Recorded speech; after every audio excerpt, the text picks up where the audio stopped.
Hi everyone and welcome. My name is Vajra Venkitesh and today I'll be presenting the topic Reframing Musculoskeletal Pain Treatment, Chiropractic Care Amid the Opioid Epidemic. So a little bit about myself. I'm a rising senior at Paramus High School in Paramus, New Jersey. At school, I serve as the captain of the girls' varsity tennis team as well as the captain of the varsity debate team. I'm also a member of my school's HOSA club where I placed top 3 at states and qualified for internationals.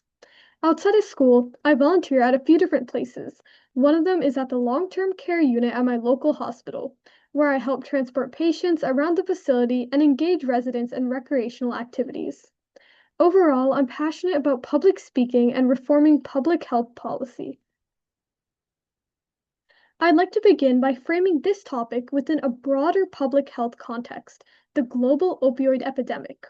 While much of the crisis has centered around the United States, we are increasingly seeing the burden of opioid misuse expand beyond North America. In 2019 alone, there were an estimated 480,000 opioid-related deaths worldwide. Beyond health, there's a massive economic toll as well. Aggregating data from various sources, I created this bar chart depicting the growth of the opioid use disorder market from historical data to predicted trends. Valued at $3.7 billion in 2023, the OUD treatment market is expected to exceed $9 billion by 2032, an increase that underscores the rising prevalence of opioid addiction and the urgent need for effective treatment solutions. So, where do most of these prescriptions come from? A major and often overlooked source is musculoskeletal or MSK pain, things like chronic back pain, neck pain, or joint pain. These are among the leading global causes of disability, and rates have climbed post-pandemic. This pain drives many people to seek quick fixes, often in the form of opioids. To better understand the prevalence of MSK pain from a global perspective, here are some key points to note. Number 1, which populations are at risk for MSK pain?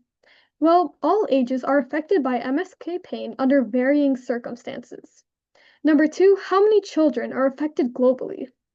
Research reports over 62 million cases of MSK pain in children as of 2022. Number 3, which region of the musculoskeletal system is most commonly involved? Low back pain is the most common cause of MSK pain in several countries. And finally, number 4, what was the World Health Organization's response to all of this? Well, they launched Rehabilitation 2030 to treat MSK pain in specific countries through rehabilitation. However, this initiative's funding and global implementation remains limited. While opioids offer fast relief, they don't solve the underlying issue. Instead, long-term use can lead to dependence, withdrawal symptoms, and overdose risk. Simply put, opioids mask the pain, but they don't treat its cause. The effects spill into the economy too. Areas with high opioid prescription rates often see a sharp decline in labor participation, as circled in red. In other words, opioid dependence isn't just a health issue, it's also hurting productivity and economic growth. Despite the risks, opioids remain a go-to treatment, largely because they're easily accessible, provide immediate pain relief, and are popularly used. In many places, patients have limited alternatives, and providers may lack training in non-drug approaches. So opioids become the default, even when safer options exist. Chiropractic care takes a different approach. It's non-invasive, holistic, and targets the root cause of MSK pain, not just the symptoms. It helps realign the body, supports the nervous system, and improves overall function without the risks of medication or surgery.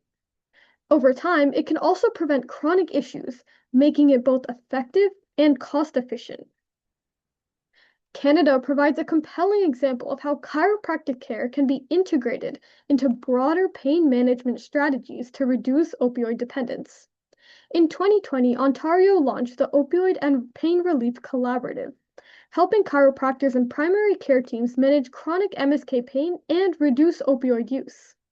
The OCA implemented a three-part strategy: a referral tool for providers, a communication guide for opioid discussions between patient and provider, and an online training course to strengthen interprofessional collaboration. So, how did Ontario's collaboration work out? In one group, 83% of patients reduced opioid use after chiropractic care. In another, 64% were significantly less likely to rely on opioids. These models are more than just promising. They're a blueprint for reducing opioid dependency through conservative, community-based care.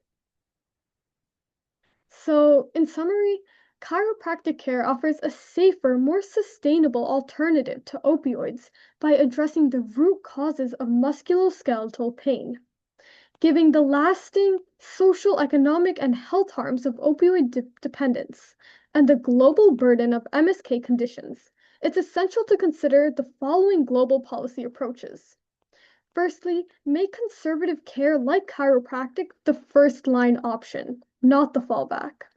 Secondly, invest in research and access to chiropractic services, especially in underserved areas. Thirdly, partner globally with groups like the World Health Organization to promote safer, non-pharmacological solutions. On a concluding note, I'd like to end with this message. Musculoskeletal pain is universal, but opioid dependence doesn't have to be. With holistic care like chiropractic, we can shift from crisis to recovery and reshape global pain management for good. Thank you. I'd like to thank the Global Health Leadership Conference at Johns Hopkins University for the incredible opportunity to deepen my understanding of global health and pursue independent research on a topic I'm truly passionate about. I would also like to thank Dr. Pansica and Dr. Alvarez for the opportunity to explore the power of chiropractic through an immersive experience, and for your guidance that continues to shape my understanding of holistic care. Thank you so much for listening, and I hope you learned something new today. Please feel free to reach out to me with any questions at my personal email. Thank you.